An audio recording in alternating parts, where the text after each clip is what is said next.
now here to say a few words on behalf of the wonderful organisation that we're all here to celebrate this evening, the man, the myth, the chairman, the force of nature. Please welcome Darshak Mehta to the stage. Darshak.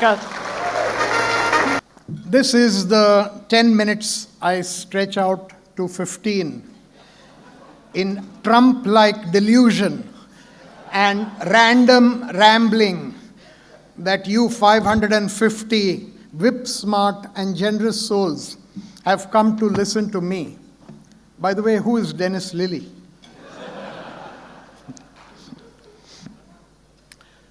So please don't come up to me later and bullshit me, as you guys have, that my speech is always the highlight of the evening. Because I'm extremely gullible and take people at face value. In any case, my speech is the highlight of the evening for me. You should follow the golden rule of the Chapel Foundation. Do not encourage the bastard.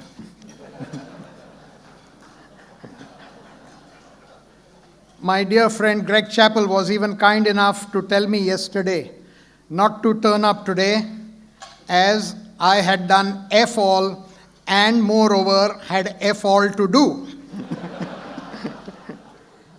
I tell you, these Aussies, all effortless sledgers. 27 million Virat Kohlis.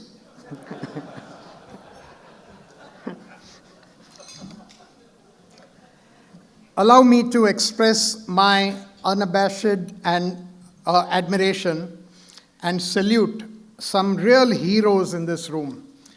I would like them to please stand up. Take a bow. Dr. Terry Sade, CEO, and Leo Wasserberg, Chairman of Ways Bondi. Where are you?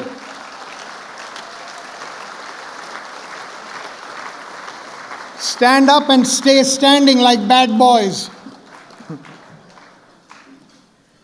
Simon Bird, Chairman, and Jason Juretic, CEO of Stepping Stone House, Dulwich Hill.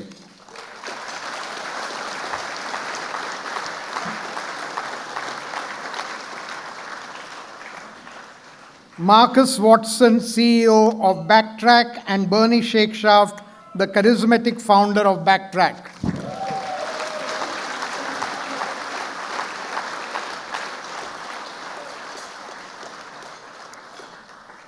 Virginia Howard Taylor, Chair of Chaldumandi.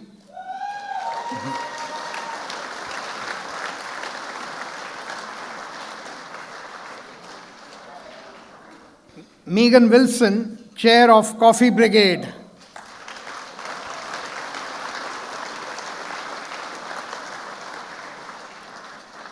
Sue Maloney, Director of Raw Potential, Canberra. Stand up, Sue. Come on. Don't be shy.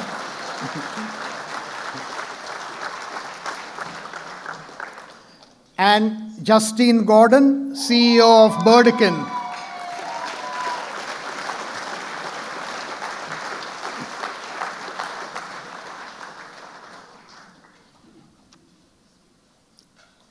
These are our charity partners who are at the coalface in combating the scourge of homelessness. As you can see, we have, as usual, and rather unfairly, buried them in Siberia because they never complain. They have too much class. I urge you, please, to again fulsomely applaud their contribution.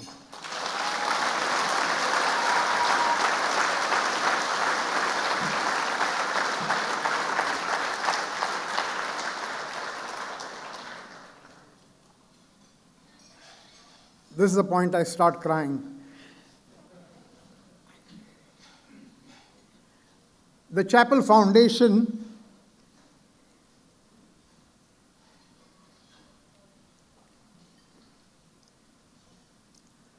merely raises money.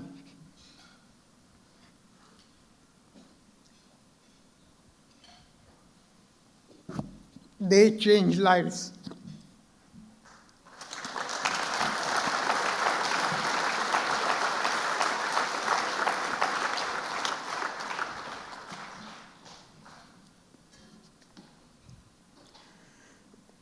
They are smart, dedicated, and selfless people who are committed to making our society a better one.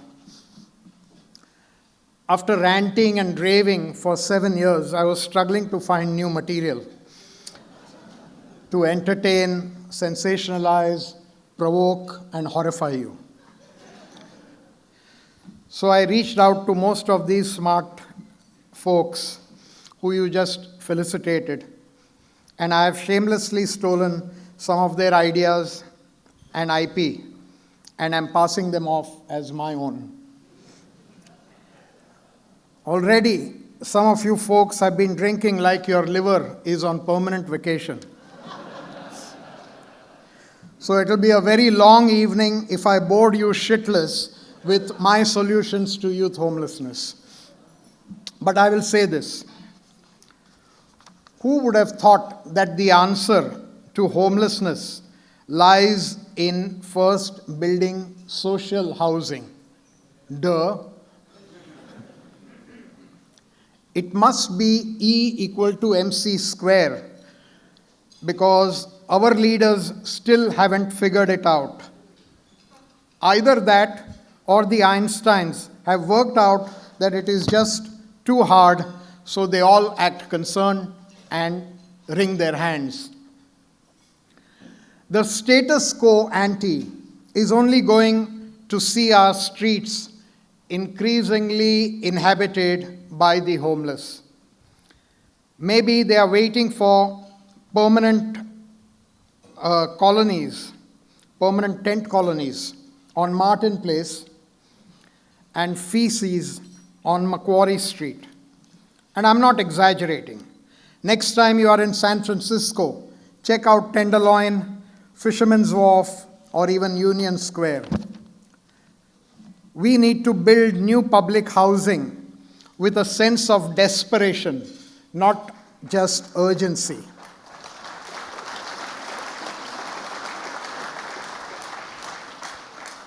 It might seem expensive, but it is not money wasted. It is an investment in a fair, just, and peaceful society. The core and very simple principle is that people are better able to move forward with their lives if they are first housed. Upfront costs may seem high, but we would save considerably on emergency health care, social services, and criminal justice involvement. My one big idea, which I had espoused a couple of years ago with all the contempt I could muster, was ditch those ridiculous AUKUS subs, which have seduced and obsessed both sides of politics and me. By the time the AUKUS subs reach us after substantially impoverishing us but enriching the Yanks and the Poms in a decade, cheap, sophisticated underwater drones will make them obsolescent white elephants, or more appropriately endangered like the North Atlantic right whale. Save $368 million, spend $120 million and build social housing furiously. Fight the war already on our doorstep against homelessness. Finland has shown us that this is a challenge which can be won. All that it needs is the resolve which both the government and the opposition lack. What an electoral choice we face on Saturday, the gutless versus the heartless.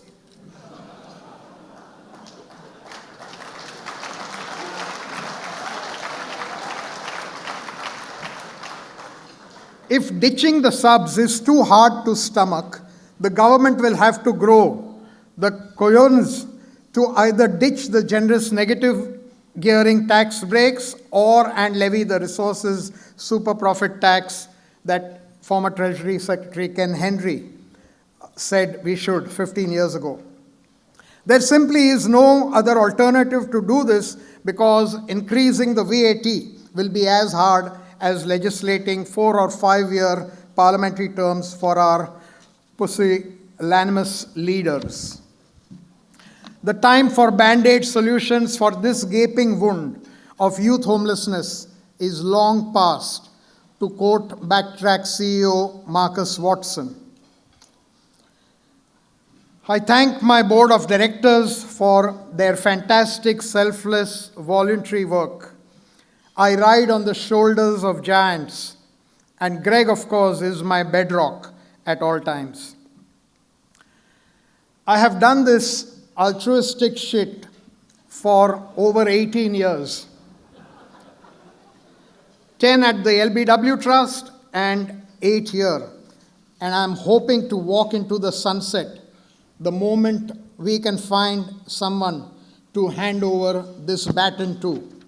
Most folks are too smart to take it on, but if you want to apply, Greg is just here.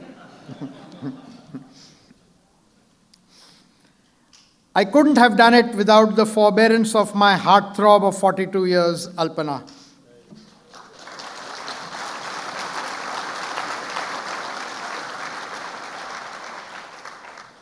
The Chapel Foundation, along with its partners, is making a huge difference, but we are only able to do this because of your love, your affection, and your support.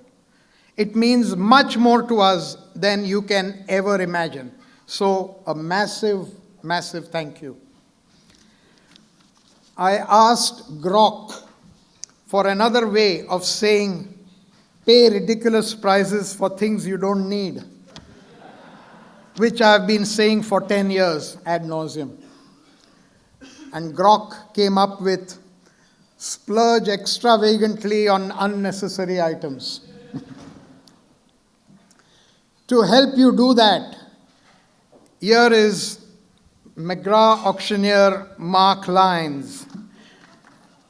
After joining us for our golf day at Eleanora Heights last October, we decided we had to get him back for our main event. Ladies and gentlemen, thank you very much.